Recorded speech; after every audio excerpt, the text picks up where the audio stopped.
Welcome back, everyone, to Anonymous Addiction Deprogramming Everything podcast. I'm Bobby C. I'll be your host. I always say that. Listen, today we're going to be talking about who, these are questions I'm going to pose to everyone. I don't care who it is, uh, anybody out there, members of Alcoholics Anonymous or members of any 12-step paradigm. You have Alcoholics Anonymous, Narcotics Anonymous, Cocaine Anonymous, Marijuana Anonymous, blah, blah, blah, blah, blah, blah, like 20 of them. Family, friends, doctors, lawyers, judges, I don't care who it is. I have this question. Pilots, anybody that anybody that that is labeled alcoholic or is labeled that they have a disease of alcoholism.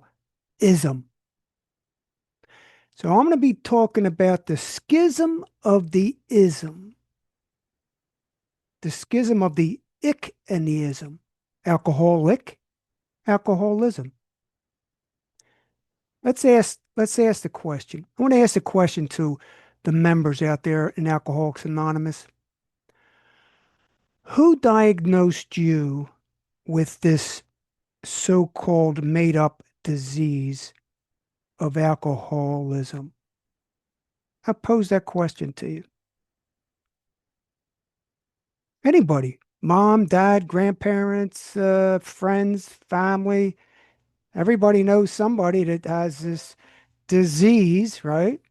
hmm Well, ask yourself, who diagnosed you? Did your doctor diagnose you? Did the courts tell you you had a disease when you went into your doctor's office and you told him about the problem you had? Did he tell you you have a disease? Did the rehab tell you? The halfway house, the detox, your counselor, your your court, your judge? Who diagnosed you with this so-called disease? They say it's a self-diagnosed disease, right? They say you can diagnose yourself. Did you get a brain scan? Brain scan? Did you go in and have uh, some type of medical procedure or medical diagnostic testing to determine that you had a disease? Let me tell you how I was labeled. Well, we heard it from my mother-in-law and a lot of other people. My friend's father was in AA. Heard it from him, society. Heard it from my mother-in-law because her father was labeled a alcoholic. Society labeled me. Society indoctrinated. The society was indoctrinated to buy into this myth of the disease concept. Let me ask another question to the members of Alcoholics Anonymous. When did you first hear about alcoholic? Where did it come from? Let me ask the members, where did the concept alcoholism come from? Some people say Silkworth. I say the majority of Alcoholics Anonymous would say Dr. Silkworth. No.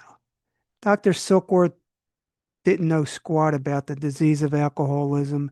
He did the belladonna treatment in the town's hospital. He only was indoctrinated with that word from who? I'm asking the question, where'd it come from?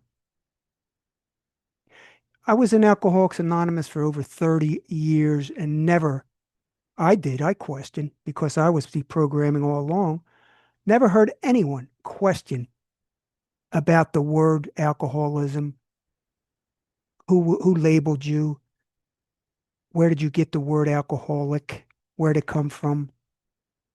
The schism of the ism. Where'd it come from? Ask the members of in your group. Dr. Silkworth, he was just indoctrinated. Silkworth came. Benjamin Rush didn't even Benjamin Rush. Look him up. Benjamin Rush talked a lot about. He was back in the prohibition. Benjamin Rush was born 1807, 1890. Benjamin Rush. Look at it. Look him up. I'll go back to him in a minute.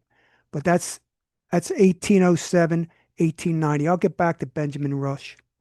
How about Magnum Huss? Anybody hear of Magnum Huss?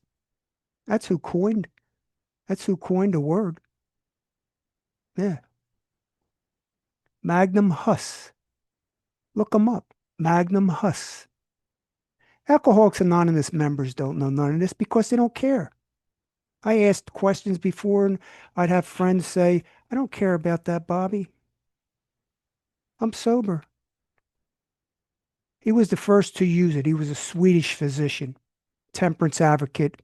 He used the word alcoholism, alcoholism, alcoholismus chronicus, described the chronic disease manifestation resulting from long-term heavy uh, usage of consumption of alcohol. Yeah, he coined the word, made up the word. He made up the word. Benjamin Rush, I really respect him because you know what? He was right around when the temperance movement was starting.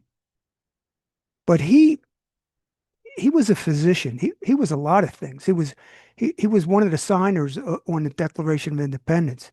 He was a physician, a politician, a social reformer, a humanitarian, educator, founder of Dickinson College.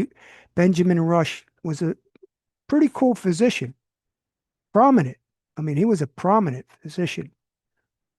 He wrote and titled this pamphlet An Inquiry into the Effects of Spirituous Liquors Upon the Human Body.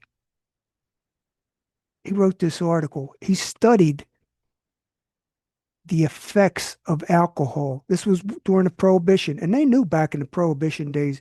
I mean, it, there was a lot of Christian, a lot of Protestant evangelistic religious groups that started the Prohibition. It was worldwide. It was in all kinds of different organizations. It was big because they knew the dangers that alcohol was causing on society back in the 1700s.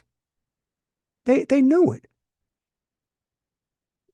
Russ Benjamin wrote this other thing here. Ab, the moral and physical thermometer. He wrote this thermometer. It's kind of like almost a metaphysics vibrational scale of what type of alcohol you use. If you're using hard rum, up until beer, up until wine, up into cider, going up to small beers, and eventually water, and the effects that it had on the body. And Benjamin Rush didn't call it a disease. He said it was a disease in the sense that it created diseases in the body. And it does. There's no question about it. He didn't think it was a disease. He said it created diseases. Despite their diversity, all these competitors approached the health. Rush as well shared the common belief about the nature of disease. Disease was the result of imbalance, a lack of harmony between the body and environment. It followed then the cures, and most importantly, the prevention of diseases required more attention to improving the environment. The holistic concept of a disease. Consumption of alcohol continued to be seen as a public health problem still today. I mean, it's never gotten better. It's totally always gotten worse. Always. Benjamin Rush hit on a lot of good things. Prohibition, let's see, During the 1930s, American Temperance Society extended Russia's campaign against spiritual liquors to include all beverages. The American Temperance Society, formed in 1826 by a group of ambitious clergymen, quickly grew to become one of the most important social movements in America history. By 1835, there were more than 8,000 local, county, and state auxiliaries claiming a membership of more than 1.5 million. That's back then, okay? Alcohol was a problem. It's always been a problem. There's my spirits.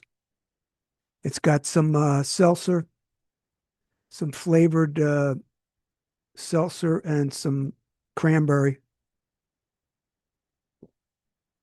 Delicious. Benjamin Rush was cool, but go ask, alcohol caused disease. It wasn't a disease. He didn't think. They even said here, they wrote this thing. This is from Congress, that it is a disease in a sense that it creates diseases. Prohibition was 1920 to 1933. Great Depression was 1929 to 1939.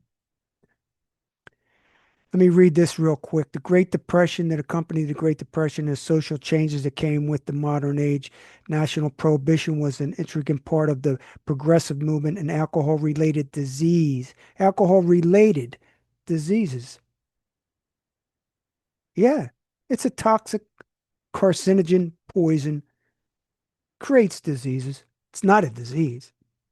Alcoholism is not a disease.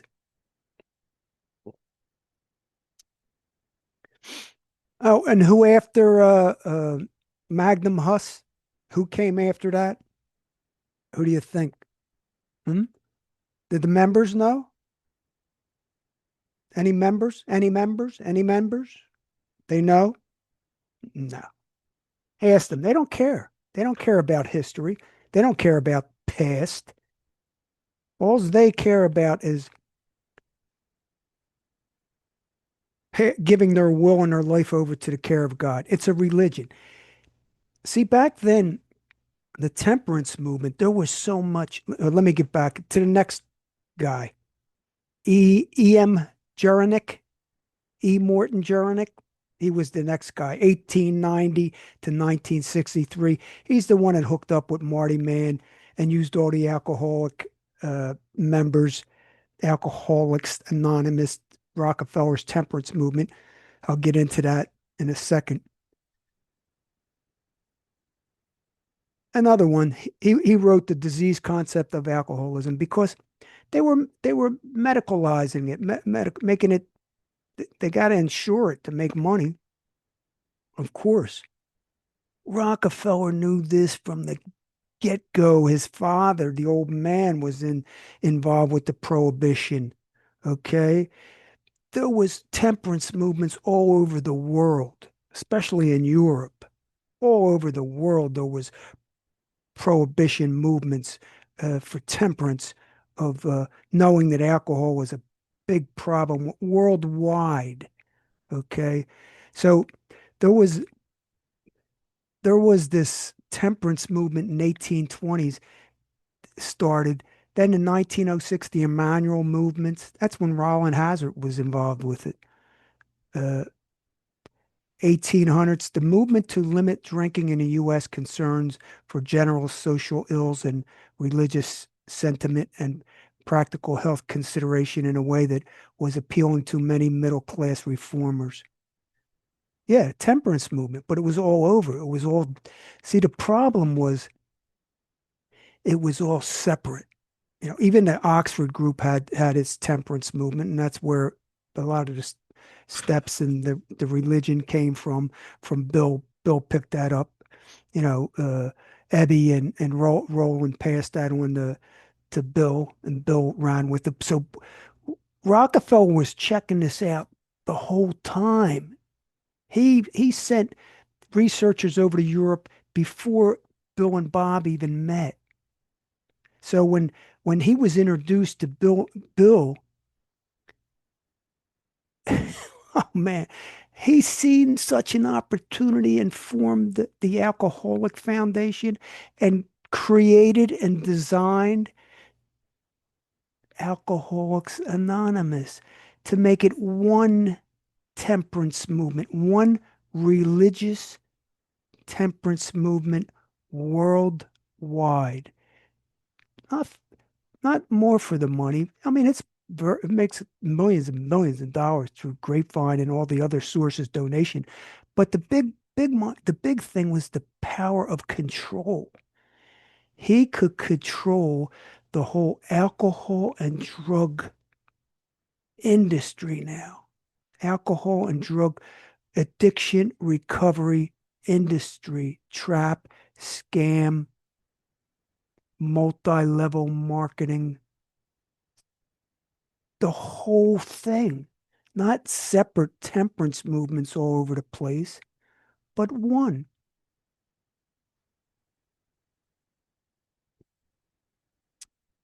It's good. Don't forget to exercise, eat healthier, harm reduction, do harm reduction. I don't eat as many donuts, okay? It's harm reduction.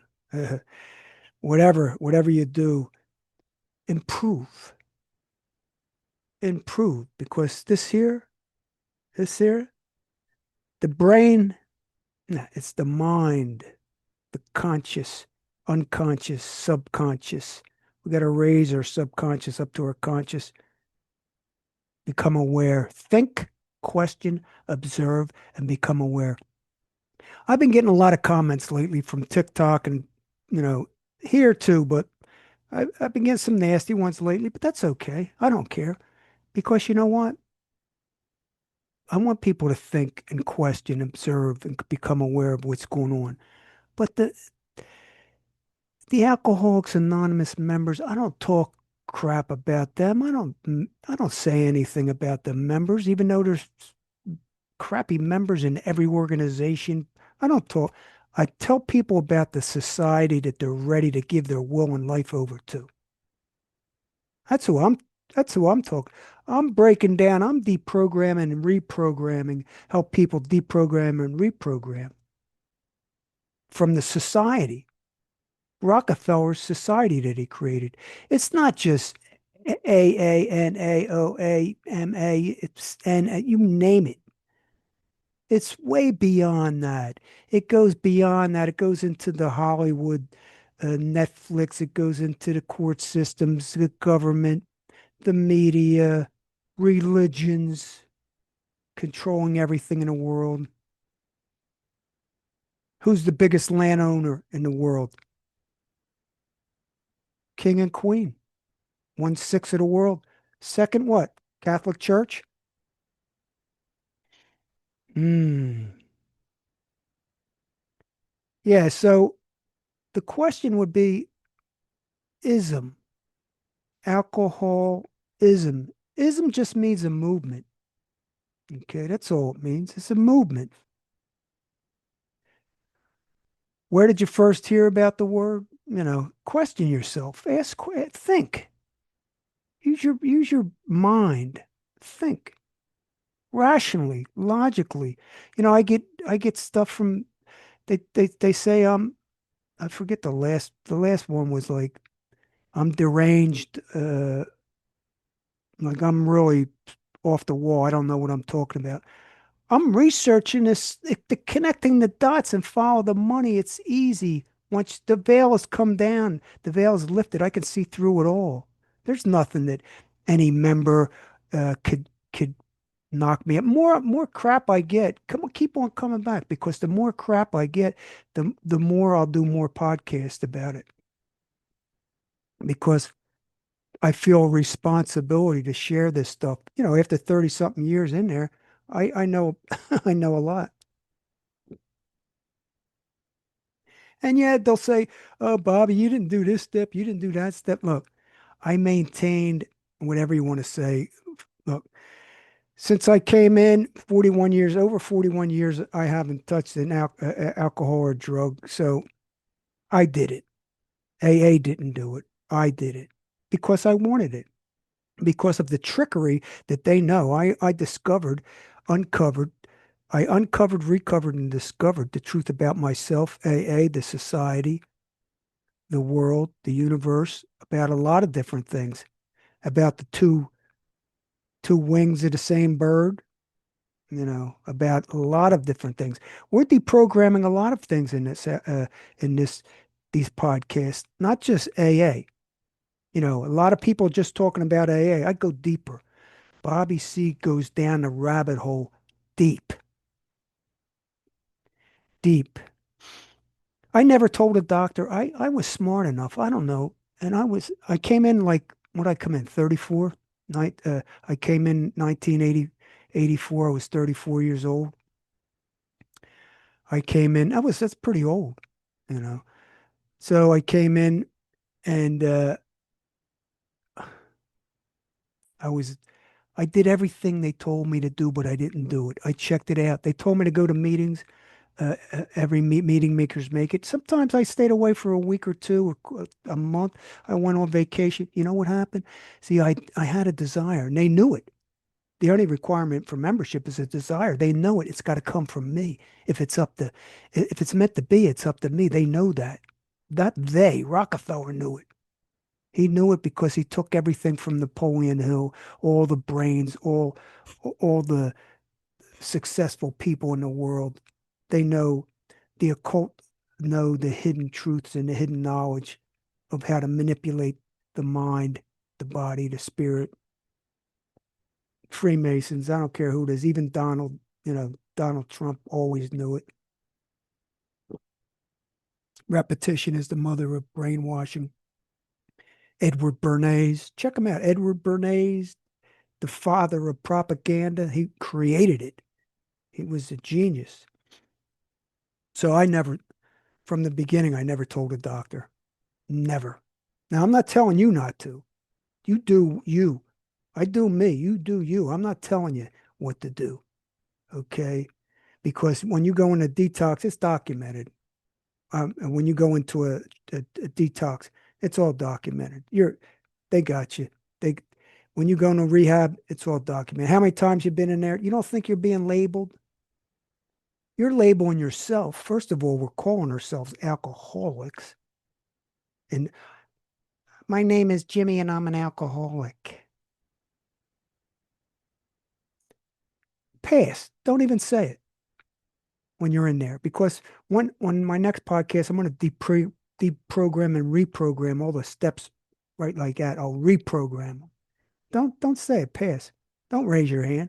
Say pass. What are they going to do? Throw you out?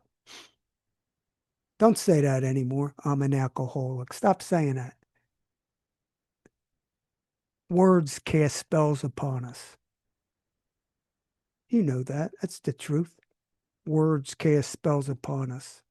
Be careful of what you say. Abracadabra. What we say, we create. What we hear, what people say to us, and we absorb, manifest, then we manifest it. That's why they want us to give our will and our life over to their care. Care is everything. Our will is everything. Self-will is everything. Self-knowledge, self-motivation, self-determination, self-help, self-analysis. It's all about the self. It's all about the self. Don't give your will and your life over to the care. The care is everything. What you care about, you manifest. Whatever you put your attention to the most, you manifest. Show where the words coming from. I showed you where they come from, the words. What does ism mean? It's a movement. Alcohol movement. Alcohol movement. It's a alcoholism, the temperance movement. Alcoholism is a Rockefeller's movement. Alcoholics Anonymous came up with this other thing. What is the ism?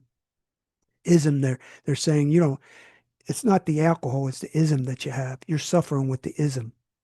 I did a podcast on that. Sometimes I think it's in here. Ism, state or condition. Ick, alcoholic, just pertaining to alcohol.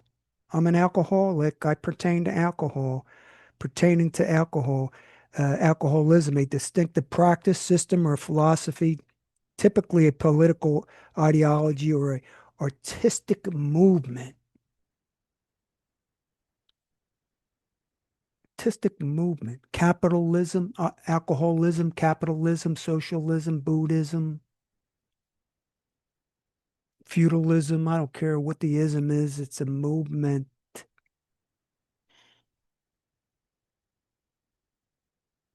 Yeah, they want to say that Bobby C is just bashing. Stop bashing the members. Let people have their own thing and let them be able to go.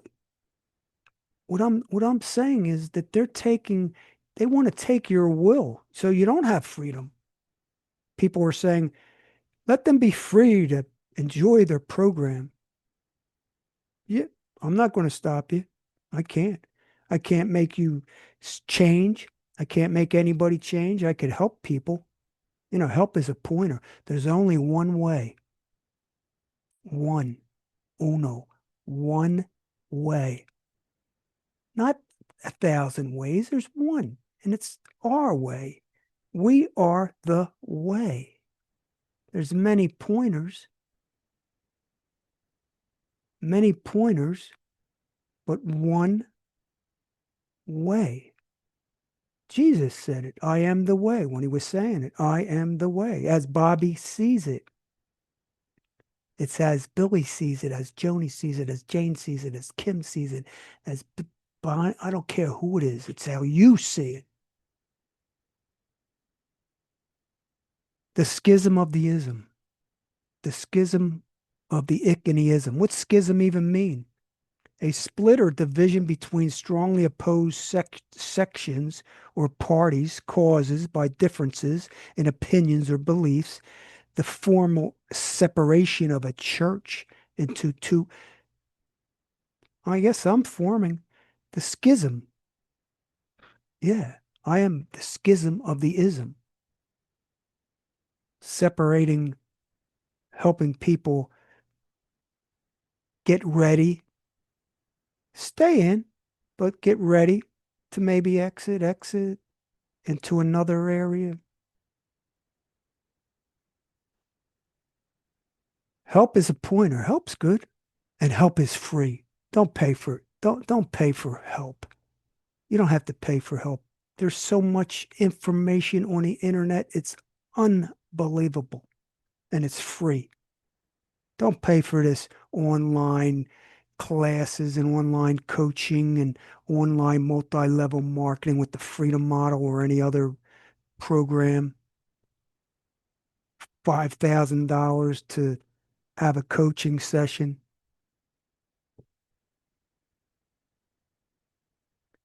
The ism, because it's the addiction to Alcoholics Anonymous, addiction to the coach, addiction to the meetings, the programs, addiction to recovery.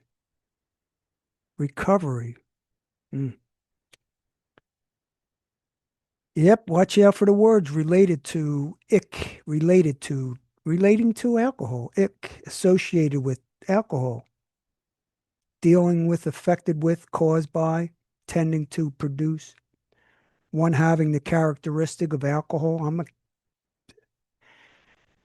That's a hijacking of your identity. I'm an alcoholic. Lick, ick. Schism of the ism. Ask yourself these questions. Think, question, observe, and become aware. Who diagnosed you? Who put that label on you? Hmm? Talk to you later. Bye. Next one, step 4. We're going to go into step 4 next time, so stay with me.